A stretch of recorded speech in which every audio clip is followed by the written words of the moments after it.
15 xildhibaan oo kamid ah golaha shacabka ayaa laga joojiyay kulanka Isniinta ee kala fadhiga golaha shacabka ee Soomaaliya. waxay ahayd 25 Maaj galabnimadii Khamiista markii lacag loogu qaybiyay hotelka Airport mudanayaal ka tirsan golaha shacabka si ay uga hortagaan fadhiga golaha shacabka ee Sabtigi furmay. dawladda Kenya oo kaashanaysa Imaaraadka ayaa taageero dhaqaale siisay qaar kamid ah siyaasiyiinta mucaaradka iyo xubno ka tirsan xildhibaanada golaha shacabka. xildhibaanadan 15 ah iyo koox kale oo ka tirsan aqalka sare ayaa dhaqaalahan u soo qaatay sidii uusan u furmi lahayn fadhiga golaha shacabka. waa dad dawladnimada diidan, waa dad Imaaraad iyo dara shisheeye iyo ay kalkaalaya nabadii diidan, horumarkii diidan, dawladnimada diidan.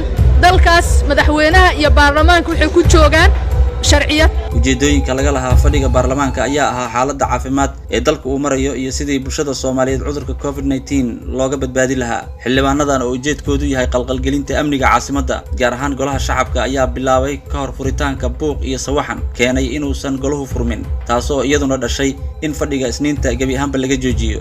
sida ay qabaan dad badan talaabada golaha shacabku ka qaaday 15 xildhibaan ee fowdeeyay fadhiga baarlamaanka waxay ka dhigan tahay isla xisaabtan dhab ah iyo inaysan jirin cid sharciga ka sareysa.